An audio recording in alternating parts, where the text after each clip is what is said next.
Well, I tell you, in many ways this past week, and maybe in some ways especially this morning as we knit together all the pieces of worship, the one strong theme that should be right there in front of our eyes, something we can focus on, and that maybe will fill our hearts with hope and peace and a sense of getting our feet back on the ground, is this idea of waiting on grace.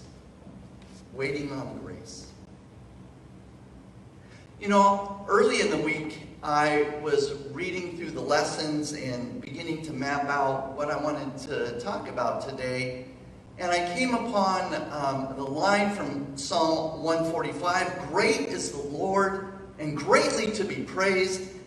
And as smoke filled western Washington, as the fires burned in California and Oregon, and because of some strange atmospheric occurrence of low and high pressure relative to one another, that smoke was drawn up into the heart of western Washington, the heart of Puget Sound. I am sure in my own imagination, I believed that it was condensing right above my house, and that I was the one most greatly affected.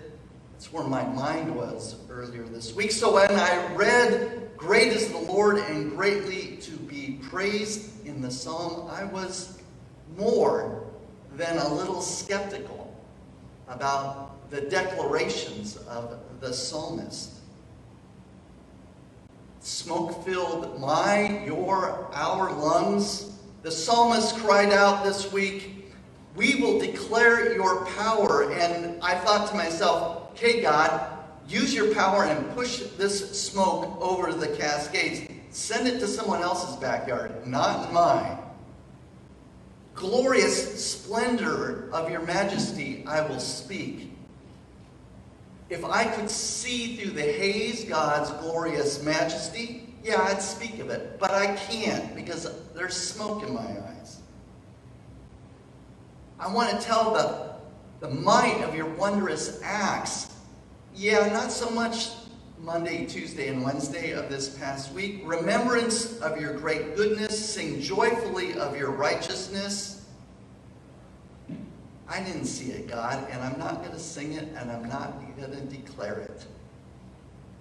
So when the psalmist ends, "The Lord is gracious and full of compassion, slow to anger, and abounding in steadfast love," I thought to myself, that better be written for me. Because it's all about me right now, and I'm in a bad place. So I need some slow anger and abounding in steadfast love. As I said, I was more than a little skeptical about God this week. And to be honest, been more than a little skeptical about our nation this week. And I say that not so much as a right thing or a left thing, a progressive thing or a conservative thing, a Democrat thing or a Republican thing. I think I'm just getting tired. Maybe a lot of us are getting tired. And smoke filling our lungs and our eyes, thinking about everything that has befallen us as a nation this year, and even beyond that as a world. It's getting a little bit difficult to push forward with hope and open expectation about the future. I was reading from Philippians early this week, and I was putting what Paul was saying about the Christian community over against what I, or maybe we, have been experiencing in our nation's community. Paul is all about the community here in Philippians working together, and he's struggling with this idea of, well, should I go and see the Lord? Should I depart from this world, or should I stay here? That would be beneficial for you, for me, but you know, being with Jesus right now, it looks really, really good. I have to admit, I had some of those feelings this week. He goes on to say, "Whether I come and see you or am absent and hear about you, I will know that you are standing firm in one spirit, striving side by side with one mind. And how I longed for those words to be true about us as a people here in the United States. Tired of the pandemic,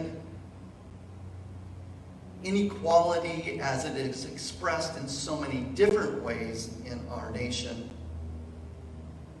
the continuing and intensifying polarization across all sorts of groups in our country. The sort of mean-spiritedness that has settled in like that smoke and smog and fog did earlier in the week, kind of mean-spiritedness that just eats away at each of us. And I, you, all of us together are responsible for partaking in that.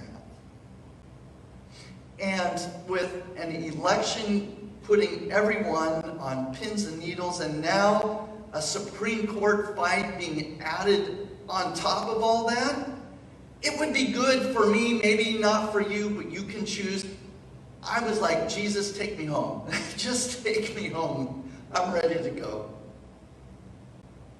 All of this sort of settling in on top of us, a nasty, smoky fog. Are you feeling tired and a little helpless? A little hopeless? No matter where you're at on the political, economic, whatever spectrum you want to talk about, has it just gotten to be a little much? You know, I even get to the point where I'm getting down on myself. So many communities have struggled with so much, just a thumb down on them for so many centuries. Who do I think that I'm special? That I'm the one who should be feeling worse than everyone else, and it's me that should be cared about by you, oh God, instead of fill in the blank. Whatever it is, I always go back to stories that my mom told me when I was growing up. Because no matter how bad I felt growing up, no matter how rough the days seemed, she always seemed to have a story that put my experience in perspective. And she would usually start out the story with, "Oh, you think it's bad now?" And then she would tell me a story about World War II and growing up in Finland. And the one that came to my mind this week was, throughout the ups and downs, the turmoils and trials and tribulations of wartime Finland, their family had their truck. And my grandfather was in the transportation business. In fact, my mom said he transported anything. There could be, a calf in the front seat, as well as someone wanting to take a ride from Kaustinen to Kokkola. He was a bus driver, farm-to-market guy, lumber, whatever it was, he would drive around the little villages of Finland in his truck. Until it was confiscated for the war effort, which put my family's only source of income absolutely out the window. So my mom would continue to say, "You think you were having a bad day? I tell you what a bad day was when they came and got the truck and drove it off." And she remembers watching her father stand at the doorway to their house as he watched his livelihood go down the highway. And the children would look at one another. There were 10 of them. God bless my grandmother. 10 of them would look. And my mom, being one of the oldest, she and her sisters would say, "Well, the world is not fair, but at least God is fair. God will bring goodness and righteousness to all of this." And she said her mother, my grandmother, kind of stood and looked at her daughters and her younger sons with a look that's like, "Really? What would it be like if God was fair?"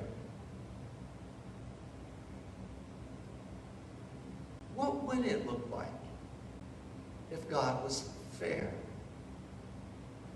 If God held a plumb line up to each and every one of us, a kind of a very straight rule, standing very tall and just, and judged how close in alignment we all were with that rule. And being fair, if you were out of alignment, you'd get what you deserve. What would it be like if God was fair? And I think our gospel story today, which is so beautifully portrayed in, and help me out, Tia, it's, what's the name of that game? Minecraft. In wonderful Minecraft blocks. I love that.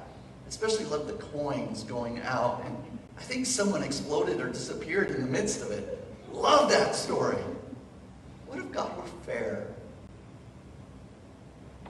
There's a landowner, a vineyard that needs laborers. And so at daybreak, the landowner goes out and gathers workers for the vineyard, and then once again seems to need some more, so goes back, and 9 a.m. and noon and 3 p.m. just keeps gathering laborers for the vineyard, and then even at 5 p.m. sees some standing around waiting for work, and he says, go into the vineyard. And then at the end of the day, we know the story, pays those who were there an hour or so, a full day's wage. How excited they must have been. And then progressively brings those who worked longer and longer and longer hours to the manager, and they all get exactly the same pay. Is that fair? Of course not. None of us would think that that was fair, especially if we were the ones who entered into labor early in the morning and bore, as they said, the scorching heat and burden of the day. It begins to point out, or at least open up the door or curtain into how God works with us. How God's economy unfolds. How God's household of grace takes its way and makes itself known to us in our lives. It is a fundamentally unfair thing, this thing that God is doing among us. From God's perspective, all is mine, God says, and I can do what I want with it. And guess what? I am not fair, because if I was, you'd all be toast.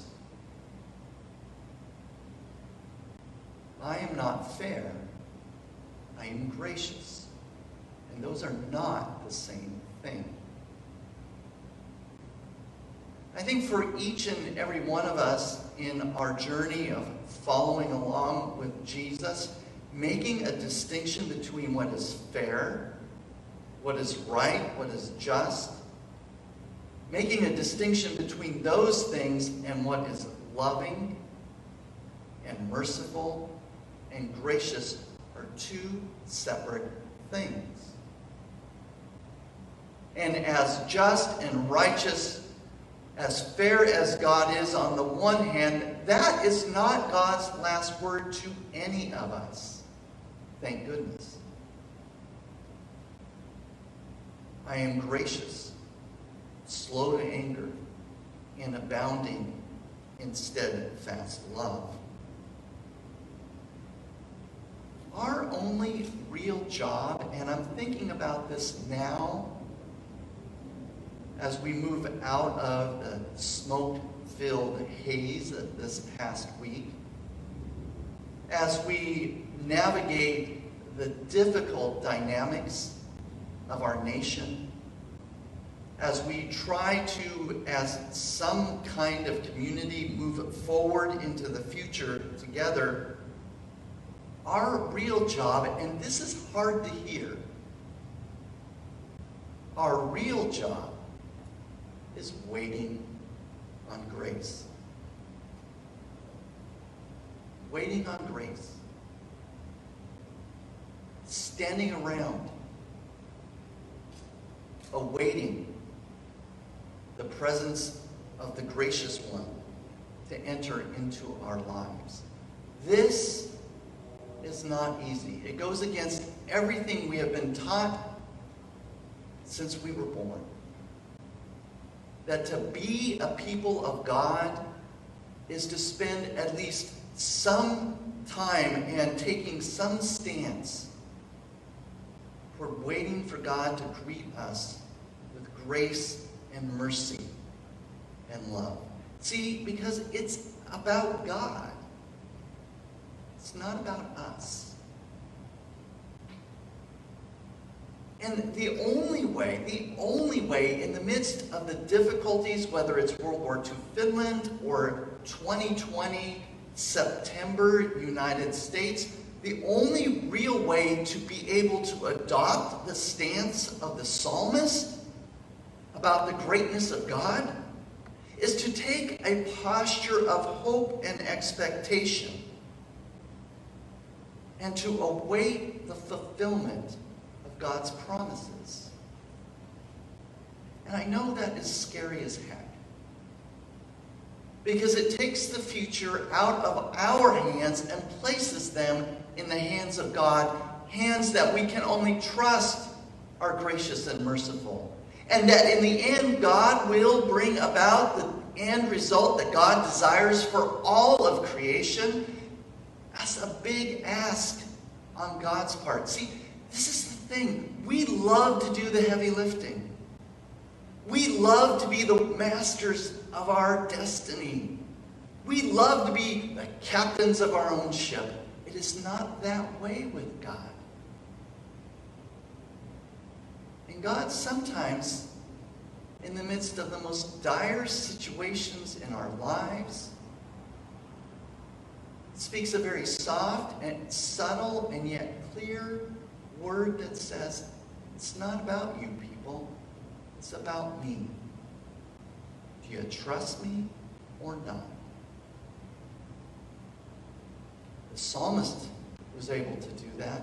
Paul, in the midst of his life's afflictions, was able to do that. There's something about being in the community of God's people that empowers us to receive the gifts and grace of God, the ability by the Spirit to be patiently awaiting grace. And in our day, when it seems like the only thing we've been doing for these past months is standing around idly waiting, maybe God's word to us is, that's exactly where I want you. So I can do, God says, what I'm good at, making the future for all of you. Thanks be to God. Amen.